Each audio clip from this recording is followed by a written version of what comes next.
किसी गांव में एक किसान के पास एक बहुत प्यारी सी गाय थी जिसका नाम देवकी था। परंतु वो किसान बहुत ही जालिम था। वो देवकी गाय को बहुत मारता था। किसान पूरा दिन उस गाय का दूध निकालता रहता था और फिर भी देवकी गाय को बहुत मारा करता था। बेचारी देवकी गाय अपने मालिक से बहुत ज्यादा परेशान थी। हाय रे, ये किस जन्म की पाप की सजा मिल रही है मुझे, जो मुझे इतना जालिम मालिक मिला है। मैं इसको कितना दूध देती हूँ, फिर भी यह मेरी फिक्र नहीं करता। मुझे इतना कम भोजन देता है और ऊपर से मुझे इतना जोर जोर से मारता है। मुझे बहुत दर्द होता है, लेकिन इस जालिम किसान पर कुछ भी फर्क नहीं पड़ता। पता नहीं इसकी इंसानियत कहाँ मर गई है। परंतु देवकी गाय ने अब यह फैसला कर लिया था कि अब वो ऐसी जिंदगी और नहीं गुजारेगी। बस अब और नहीं, मैंने अब फैसला कर लिया है। मैं अब इस किसान के साथ बिल्कुल नहीं रहूंगी। अपना पूरा जोर लगाकर आज रस्सी तोड़ दूंगी और फिर यहाँ से भाग जाऊंगी हमेशा के लिए, और फिर कभी दोबारा लौटकर यहाँ नहीं आऊंगी। फिर देवकी गाय ऐसा ही करती है। देवकी गाय अपना पूरा जोर लगाती है और आखिरकार वो रस्सी टूट ही जाती है। देवकी गाय किसान के पास से भाग जाती है। भागते भागते गाय घने जंगलों में पहुंच जाती है। तभी जमीन पर पड़ा हुआ एक नुकीला कांटा देवकी गाय के पैर में घुस जाता है और बेचारी गाय जख्मी होकर जमीन पर गिर जाती है और दर्द के मारे करहाने लगती है।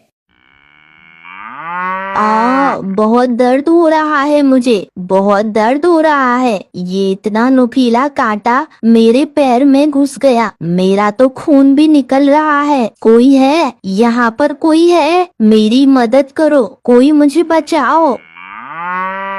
बेचारी मासूम गाय बहुत तकलीफ में थी, परंतु उसकी आवाज सुनने वाला वहाँ पर कोई भी नजर नहीं आ रहा था। तभी अचानक रानो चिड़िया वहीं से गुजर रही थी। रानो चिड़िया उस बेचारी जख्मी गाय को देख लेती है।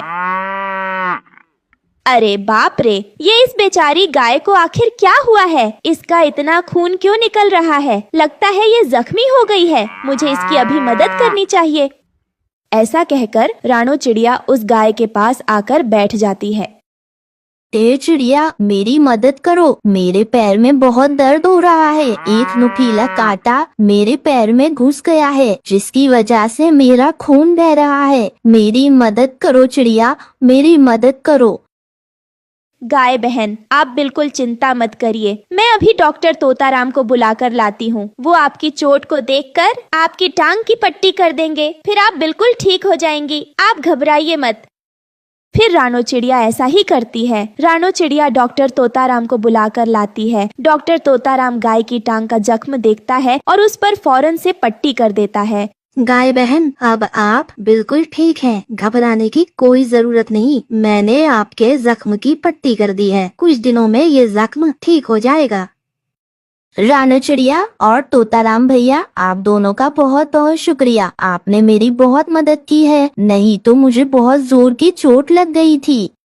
परंतु गाय बहन, आप ये बताइए कि आप ऐसा क्या कर रही थी जो आपको कांटा लग गया और आपको दिखा भी नहीं?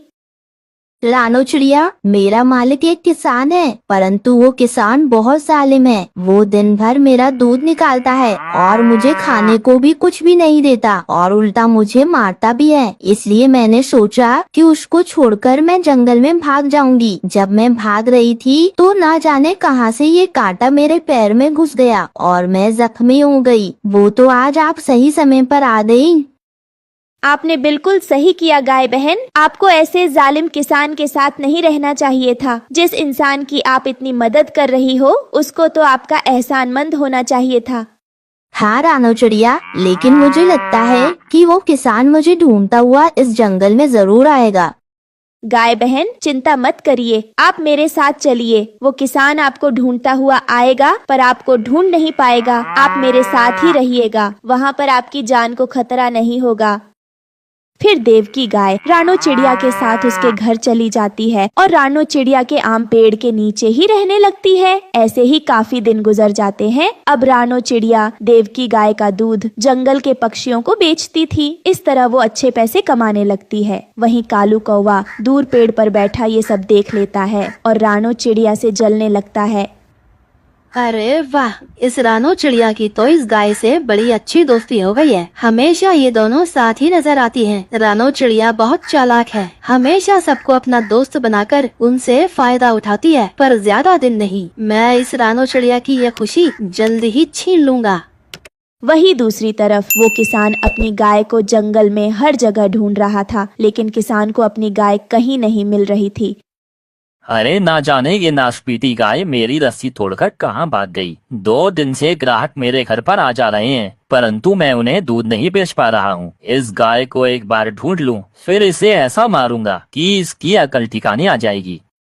तभी उस किसान को वो कालू कौवा मिलता है। अरे सुनो कौवे, तुमने क्या मेरी गाय को यहाँ आसपास देखा है? वो सफेद और काले रंग की है। मैं उसे कब से ढूंढ रहा हूँ, मगर कितने दिन हो गए, पर वो मुझे मिली ही नहीं। उसकी वजह से मेरा बहुत नुकसान हो रहा है। अच्छा, वो सफेद और काले रंग वाली गाय? हाँ, मैंने देखा है। मुझे पता है तुम्हारी गाय कहाँ है। अच्छा, तुम्हें पता है? तो फिर बताओ मेरी गाय कहाँ है? अरे ऐसे कैसे बता दूं? इसमें मेरा क्या फायदा? अगर तुम मुझे अपने खेत से बहुत सारे गेहूं के दाने मुफ्त में दोगे तो ही मैं तुम्हें बताऊंगा कि तुम्हारी गाय कहाँ है। अरे बाप रे, इंसान तो इंसान, आजकल तो पक्षी भी व्यापारियों की तरह सोचने लगे हैं। हाँ हाँ ठीक है कालू कौवे, मैं तुम्हें गेहूं के दाने दे दूंगा, लेकिन अभी मुझे बताओ कि मेरी गाय कहाँ है।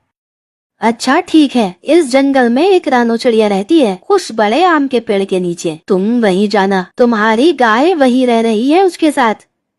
तभी डॉक्टर तोताराम कालू कौवे और किसान की सारी बातें सुन रहा था। वो उस किसान से पहले उड़ता हुआ रानो चिड़िया तक पहुंच जाता है और रानो चिड़िया को सारी बात बता देता है। रानो बहन, देव की गाय, जल्दी चलो यहाँ से, नहीं तो आपका मालिक किसान आता ही होगा। वो आपको पकड़कर ले जाएगा और फिर आपको बहुत मारेगा। मैंने अभी उसे कालू कौवे से बात करते हुए देखा है। आपके पास समय बहुत कम है। हाँ, राना चिड़िया, मुझे उस किसान के पास नहीं जाना, मुझे तुम्हारे साथ ही रहना है। तो मुझे उस जालिम किसान से बचा लो। देव की गाय, तुम घबराओ नहीं, चलो जल्दी से यहाँ से कहीं और चलते हैं, इससे पहले को वो किसान यहाँ पर आ जाए। फिर क्या था, रानो चिड़िया और देव की गाय वहां से फौरन निकल जाते हैं। कुछ समय में जब किसान पूरे जंगल में आम का पेड़ ढूंढता हुआ वहां पर पहुंचता है तो ना उसे वहां रानो चिड़िया मिलती है और ना ही उसकी देव की गाय। किसान को अब कालू कौवे पर बहुत गुस्सा आता है। अरे मूर्ख पक्षी, मुझे बेवकूफ बनाया, एक इंसान को बेवकूफ बनाया, उल्टा मुझसे गेहूं के दाने भी मांग रहा था, मुझसे झूठ बोला। अब देखो मैं इस कालू कौवे के साथ क्या करता हूँ। फिर वो किसान गुस्से में कालू कौवे के पास पहुंचता है।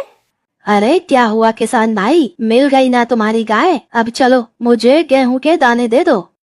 हाँ हाँ मेरे दोस्त, तुम्हारी वजह से ही तो मुझे मेरी गाय मिली है। चलो मेरे साथ, मैं तुम्हें गेहूं के दाने देता हूँ।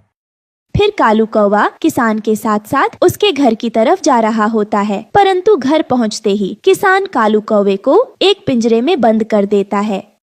आया भला मुझसे गेहूं के दाने लेने वाला कौवा, एक तो मुझसे झूठ बोला, ऊपर से गेहूं के दाने भी मांग रहा है। अब जिंदगी भर तू इस पिंजरे में कैद रहेगा। तेरी मुझसे झूठ बोलने की यही सजा है।